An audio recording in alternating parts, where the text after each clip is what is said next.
Hello and नमस्ते साथीहरू। आज चाहिँ म नयाँ भिडियो लिएर आएको छु धेरै पछि। अनि आज चाहिँ म यो बोनसाई यो दुईटा किम्बुको बोट निकाल्न आएको छु। अनि अब चाहिँ भिडियो कन्टिन्यू हुनेछ। भिडियोलाई अन्तिमसम्म हेरिदिनु होला है त। अब बोनसाईको लागि चाहिँ सुरु हुन्छ है त। अब यो बोनसाई उखाल्दाखेरि चाहिँ सुरुमा तपाईहरुले हाँगाहरू चाहिँ कुन राख्ने नराख्ने, उखाल्दाखेरि के ध्यान दिने नदिने हैन, त्यो चाहिँ पुरै आफैले नोटिस गर्नुपर्छ, आफैले ध्यान दिनुपर्छ। भविष्यमा यसलाई चाहिँ कस्तो बोनसाई बनाउने भनेर चाहिँ तपाईले सुरुमा स्टार्टिङदेखि नै तपाईको चाहिँ यो सुरु गर्नुपर्ने हुन्छ, याद गर्नुपर्ने हुन्छ। याद गरिएन भने चाहिँ बोनसाई बिग्रिन सक्छ। बिग्रिने भन्दा नि मर्न पनि सक्छ। अब जस्तै तपाईले बोनसाई उखाल्दै हुनुहुन्छ भने चाहिँ सकभर 2-3 बजे पछि मात्र उखाल्नु। शीतल दिन हुन्छ, अलिकति शीतल भयो भने अलिकति मर्ने चान्स कम हुन्छ। अनि हाँगाहरू कुन राख्ने यसो याद गर्नुपर्छ त्यो पनि। अनि फेरि चाहिने हाँगा फाल्देला, नचाहिने हाँगा चाहिँ राख्ला हैन। त्यही भएर चाहिँ त्योहरू चाहिँ ध्यान दिनुहोस्। अब म चाहिँ आफ्नो काम सुरु गर्न थाल्छु है त। भिडियोलाई अन्तिमसम्म हेरिदिनु होला। ल है त साथीहरू, कस्तो छ भने चाहिँ म एकचोटि देखाइदिन्छु दुईटै नजिकबाट। अब यसमा मसिनो हाँगाहरू पनि टन्नै छ हैन। अनि अब यसलाई उखाल्नु पर्ने छ। यसमा ठुल्ठुलो ब्रान्चहरू 3टा छ है। यो मसिनो हाँगाहरू भने चाहिँ हामीलाई काम लाग्न सक्छ। पछि सेकेन्डमा चाहिँ यिनीहरूलाई फाल्ने कि नफाल्ने, सुरुमा त यिनीहरूलाई फाल्ने भनेर सुरुमा कन्फर्म भइसक्यो हैन। अब यो सानोहरूलाई चाहिँ के गर्न सकिन्छ भनेर चाहिँ यसलाई चाहिँ दोस्रो लटमा फाल्ने नफाल्ने, राख्ने कि नराख्ने भनेर गर्छौं।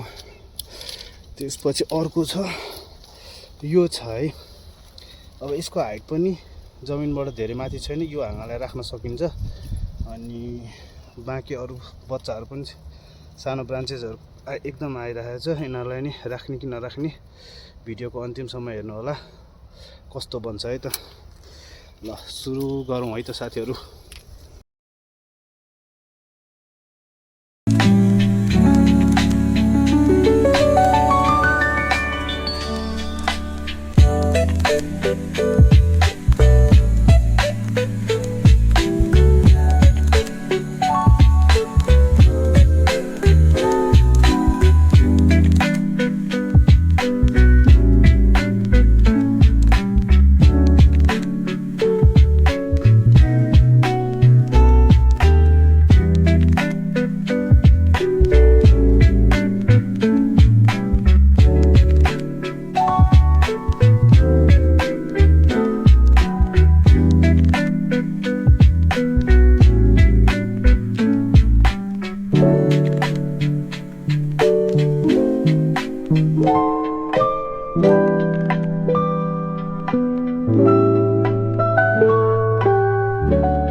ल फाइनल्ली साथीहरू यतिको भएको छ।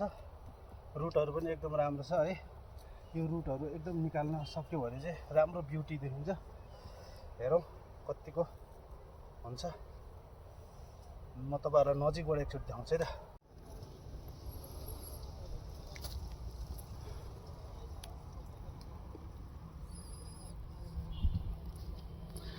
यसको चाहिँ यस्तो छ है।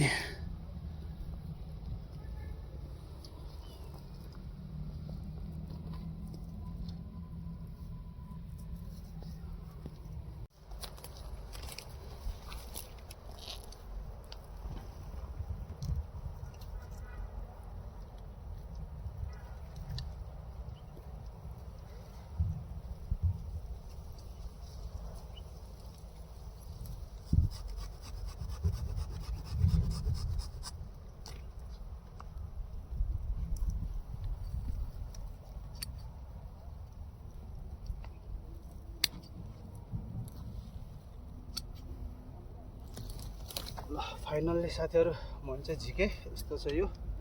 अब यसमा ध्यान दिनुपर्ने कुरा चाहिँ भनेको बिरुवालाई मेन बचाउने, तत्कालै बचाउने बिरुवा जरा भनेको चाहिँ यस्तै मसिनो जराहरू हो। यही जराले चाहिँ छिट्टो बिरुवालाई सेट गर्न मद्दत गर्छ। यो जराहरू, यो मोटोहरू चाहिँ अब यसले पनि मद्दत त गर्छ, तर जुन यो मसिनो जति चाहिँ मद्दत गर्दैन होइन। अब यसको कुन भागहरू फाल्ने नफाल्ने होइन, कति भाग चाहिँ गमलाभन्दा माथि देखाउने, अनि यसको फेस कता पर्छ, यसको ब्युटी चाहिँ कताबाट अझ राम्रो देखिन्छ होइन, त्यो चाहिँ यसरी कुन भागबाट पर्छ, यो भागबाट पर्छ कि होइन, यो भागबाट पर्छ कि अथवा यो त त्यति पर्ला जस्तो छैन, तैपनि यो र यो चाहिँ अहिले मैले देखिरहेको छु। भविष्यमा यसलाई चाहिँ खतरा बोन्साई बनाउनु मिल्छ। यसलाई चाहिँ म अलिअलि काट्छु है त।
साथीहरू मेरो फर्स्ट बोन्साई उखाल्न भ्याइसकेँ होइन। अब म यो सेकेन्डको लागि सुरु गर्दैछु।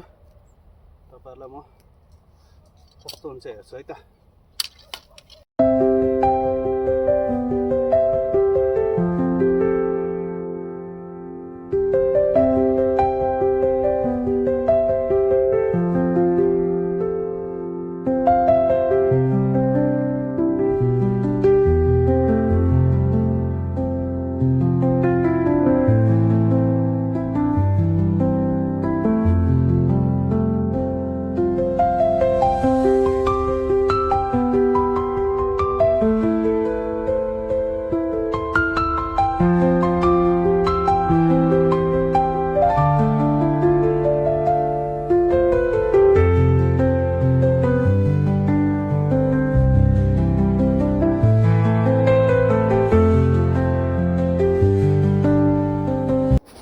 ल साथीहरू मैले काटेपछि चाहिँ यो यस्तो देखिएछ है।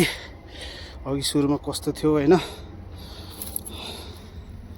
अब यो यस्तो छ। अब यसको मुनिको रुट कस्तो छ होइन, हो त्यो रुटलाई पनि एकदम याद गर्नुपर्छ।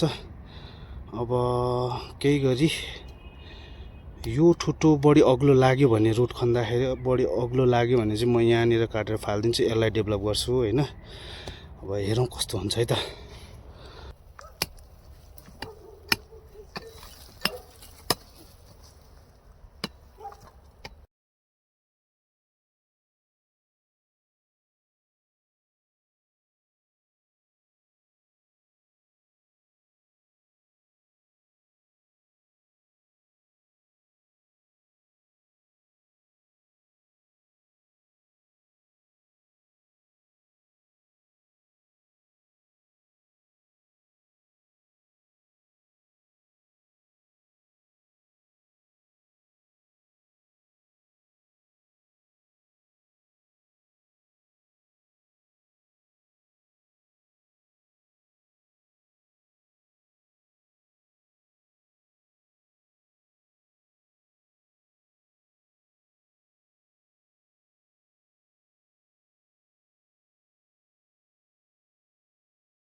यहाँ यस्तो पर्पल कलर पनि आएको छ के हो थाहा छैन। यो पछिसम्म यस्तो कलर देख्यो भने त खतरा देखिन्छ है। ल साथीहरू यो चाहिँ यस्तो देखेछ। ल यसलाई हेरौँ कहाँसम्म फाल्ने कहाँसम्म राख्ने है त।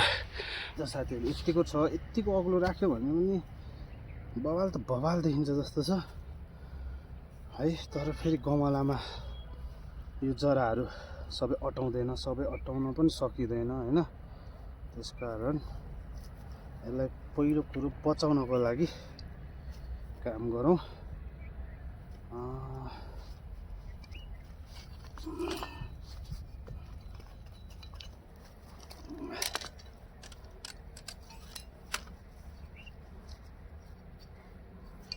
ल तत्काल मैले यति मात्र काम गरेँ होइन। हाम्रो सो गर्ने भनेकै भाग यो पछि त यहाँदेखि माथि हो। अहिलेलाई चाहिँ यसलाई बचाउनलाई यो जराहरू यसरी पुरिन्छ, देखिने भाग भने यो मात्र हुन्छ है। ल आजलाई चाहिँ साथीहरू यो दुईवटा बोन्साई है, एउटा अनि अर्को यो खतरा देखेछ। अब घर गएर सेट गरिन्छ, राखिन्छ, अनि 1 वर्षपछि चाहिँ म फेरि देखाउँछु। ल फाइनल्ली साथीहरू मैले चाहिँ दुईवटा बोन्साईहरू झिकिसकेको छु होइन। बोन्साई त भन्नु मिल्दैन, यसलाई अहिले ठुटो भन्दा पनि हुन्छ। बोन्साई चाहिँ जब यो कम्प्लिटली एउटा रुख जस्तो, बुढो रुख जस्तो, पुरानो रुख जस्तो चाहिँ एउटा सानो गमलामा होइन लगभग 1-1.5 फिटको हाइटमा बन्छ, तब चाहिँ यसलाई बोन्साई भन्न पाइयो। अहिलेलाई चाहिँ यसलाई बोन्साई भन्न त्यति नमिल्ला साथीहरू। यसलाई म सेट गरिसकेपछि तपाईँहरूलाई सानो एउटा क्लिप लास्टमा हालिदिन्छु। कस्तो देखियो कमेन्ट गर्नु, लाइक गर्नु, सेयर सब्सक्राइब पनि गरिदिनुहोस्। अनि भिडियोलाई अन्तिमसम्म हेरिदिनु भयो, धेरै धेरै धन्यवाद।